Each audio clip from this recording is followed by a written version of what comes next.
Ассалаумағалейкум. Еліміздің бастарына астың тікелей эфирінде кешкі жаңалықтар. Студияда мен Бауыржан Бақытбекұлы және сулды аудармашы Самалжан Темір.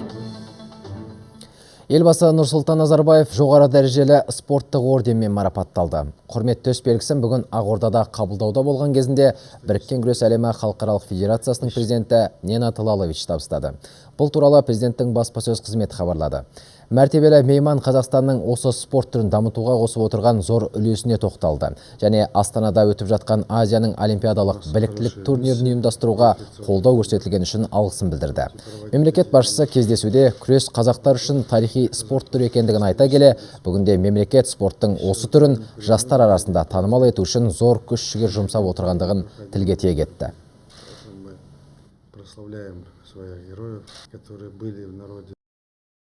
Борьба для казахов – исторический вид спорта.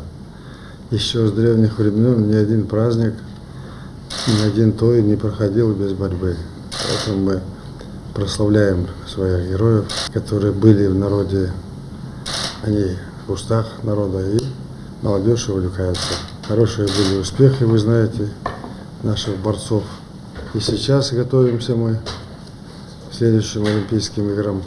Қазақстан президенті осы спорт түрінің шын жанкүйері десем артық кетпеспін. Мемлекет басшысының өзі жас кезінде күреспен айналысқанын білеміз. Осы Азияның олимпиадалық біліктілік турнирін Астанада ұйымдастырып, өткізуге үлкен қолдау көрсетіліп жатқанына шын көңілімнен алғысымды білдірем. Біз сіздердің күрес федерациясымен әріптестікті әрі қарай нығайтып, тәжірибе алмаса беретін боламыз. Бүгін орталық сайлау комиссиясының өкілдері шетелдерден келген бірқатар байқаушылармен кездесіп, оларға саяси науқанға дайындық барысын айтып берді. Халықаралық байқаушылар да сайлауға сақадай сай. 20 наурыз күні олар мейлінше көбірек сайлау учаскелерін аралауды мақсат етіп отыр. Әріптесім Достық Талғатұлы жалғастырады. Орталық сайлау комиссиясының өкілдері халықаралық байқаушылармен бүгін жалпы саны 11 кездесу өткізуді жоспарлап қойған болатын. Оның ішінде 4-еуі түске дейін өтті. Ең алдымен орталық сайлау комиссиясының мүшесі Марат Сәрсенбаев Ұлыбритания мен Солтүстік Ирландиядан келген халықаралық байқаушылар Джеймс Томас Левиш және Алан Джон Спенспен кездесті. Жүздесу барысында шетелдік өкілдер саяси науқанға дайындық жөнінде толық мағлұмат алды. Алдағы сайлау кезінде Қазақстандағы демократияның қандай екенін іс жүзінде көретін боламыз. Саяси науқанға қатысатын елдегі саяси партияларды біз толық зерттедік. Дауыс беру үдерісі олар үшін өте маңызды сәт. Сондықтан біз мұқият боламыз. Ал Өзбекстаннан келген байқаушылар орталық сайлау комиссиясының төрағасы Қуандық Тұрғанқұловпен жүздесті. Көрші елдің өкілдері осыған дейінгі сайлауларда да байқаушы болған. Олар 20 наурызда Астана мен іргелес өңірлердегі сайлау учаскелеріне баруды көздеп отыр. Бүгінде әлемдегі экономикалық жағдайдың күрделі екені жалпыға аян. Осыны ескеріп, Қазақстан екі сайлауды бір мезгілде өткізіп отыр екен. Өте ұтымды шешім. Латвия орталық сайлау комиссиясының төрағасы Арнис Цимдарста Қуандық Тұрғанқұловпен жүздесті. Халықаралық байқаушы мәжіліс сайлауы мен маслихат сайлауын бірге ұйымдастыру өте дұрыс шешім екенін айтты. Оның сөзінше, Латвияда да мұндай тәжірибе бар. Орталық сайлау комиссиясының өкілдері бұдан бөлек Корея Республикасынан, Малайзиядан, Әзербайжаннан келген өкілдермен де жүздесті. Сондай-ақ Ислам ынтымақтастық ұйымы мен Молдова Республикасынан келген байқаушыларда сайлауға дайындық барысынан құлағдар болды. Ал дәл қазір орталық сайлау комиссиясының хатшысы Бақат Мелдешев Қырғыз елінен келген делегациямен кездесуде. Ал дәл түркі елдері парламенттік ассамблеясы мен Қытай елінен келген байқаушылармен жүздесу көзделіп отыр. Достық Талғатұлы, Әлібек Әлиев, Еркебұлан Тілеуғазы, Хабар. Сайлау күні елордада қоғамдық көлікпен жүру тегін болады. Бұл туралы қалалық ішкі саясат басқармасының басшысы Ерлан Қанаримов хабарлады. Мақсат тұрғындардың сайлау учаскелеріне оңай жетуіне қолайлы жағдай жасау. Қауіпсіздік мәселесі де басты назарда. Сайлау күні қоғамдық тәртіпті бақылауға 3000 маман жұмылдырылады. Қазірдің өзінде барлық дауыс беру учаскелері тәулік бойы бақылануда. Сайлау күні алғаш рет дауыс беруге қатысқан сайлаушыға сыйлық әзірленуде. 20 наурыз күні туған күнін атап өтетін азаматтарға да тосын тарту жасалады. Ол енді үтік, ыдыс-аяқ деген сияқты тұрмыстық техникалар. Бүгін еліміздің барлық сайлау учаскелеріне дауыс беру құжаттары үлестірілуде. Бюллетендерді тарату шарасына тек Хабар арнасының тілшілері куә болды. Әріптесім Зайнұр Байжігіт баяндайды.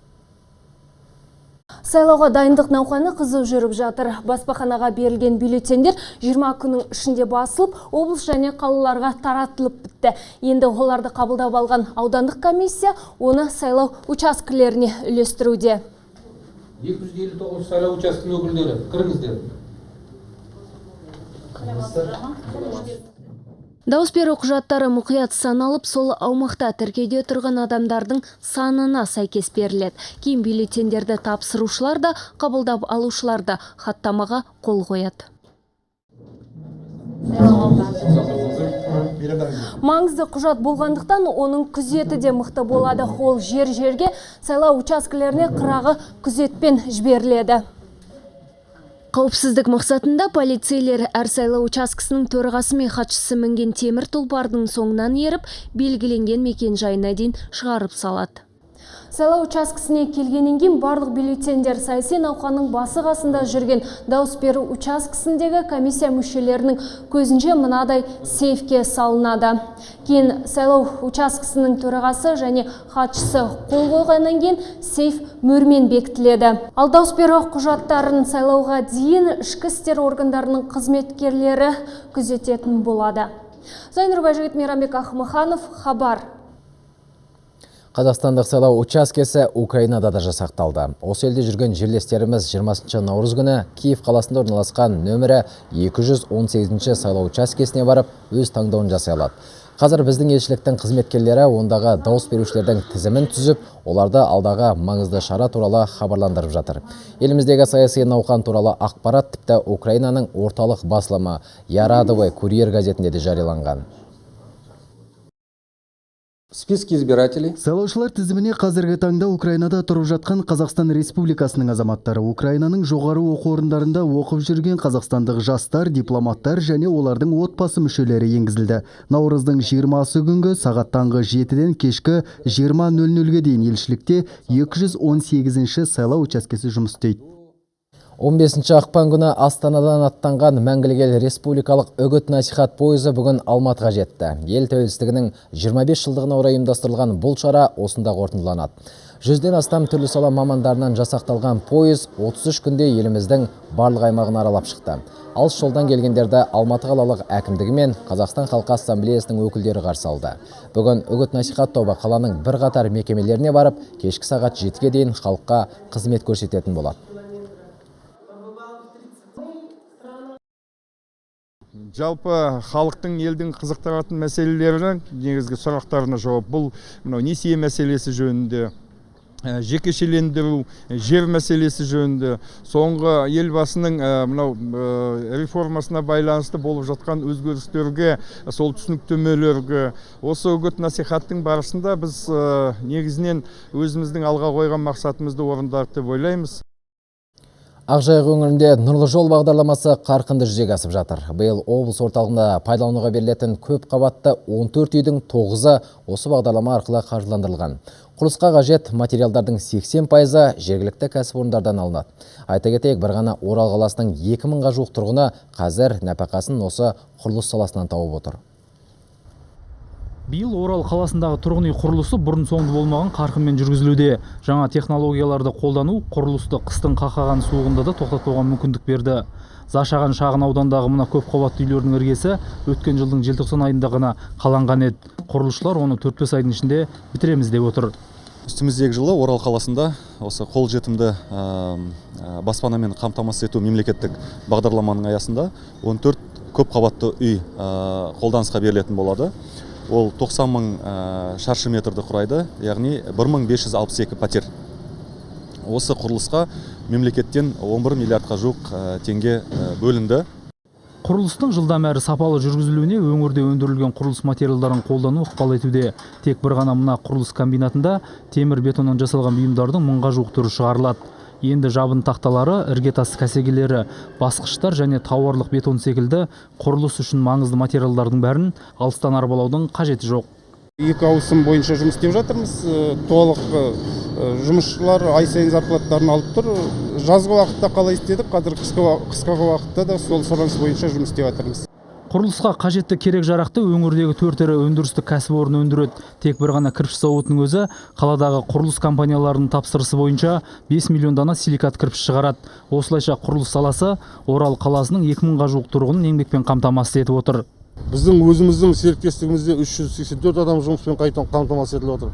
Сонымен қатар бізге келіп отқан субподряд организациялар, басқа организациялардан где-то 300 адамдай жұмыс істейді мына жерде. Стройкомбинат заводы, силикатный заводтарында әрқайсысында 500 адамнан жұмыс істейді. Биыл пайдалануға берілетін көпқабатты 14 үйдің 9-ның кілті кезекте тұрғандарға табыс етіледі. Қалғандарына негізінен жас отбасылар мен апатты тұрғын үйдің тұрғындары қонсынады деп жоспарланған. Жандос Жұмабек, Әсел Русалиева, Болат Жарылғасов, Хабар, Оралдан. Ал Ақтөбеде 17 отбасы баспаналы болды. Наурыз мерекесі қарсаңында қолжетімді баспана мемлекеттік бағдарламасы арқылы Кең дала және Алтын дала тұрғын үй кешендерінен жаңа пәтерлердің кілттері табысталды.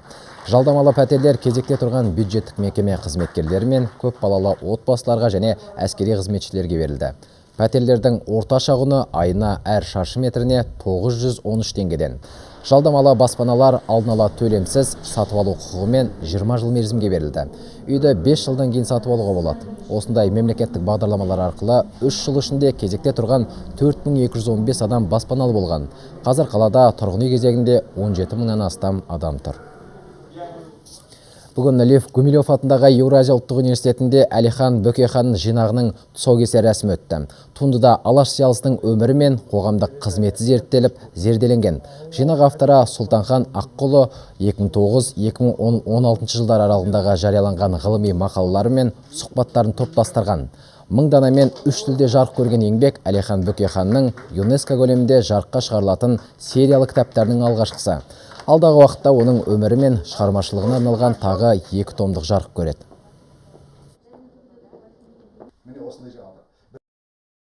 Бұл жинақта Әлихан Бөкейханның, Алаш қайраткерлерінің шындыра сол 1917 жылдың 12 желтоқсанда Алаш ұлттық территориялық автономиясын, ол бүгінгі Қазақстанның іргетасын қалаған күннен бастап 20-25 жылдың ішінде қазақ елін екінші Жапония ету туралы нақты арман емес, нақты жоспары болған туралы толық дәлелді пікірлер келтіріліп айтылады. Әлихан бастаған Алаш қайраткерлерінің алдына қойған ең алдымен қазақ халқы әлемнің төріне білім мен ғылым арқылы жете аламыз деп мақсат қойған.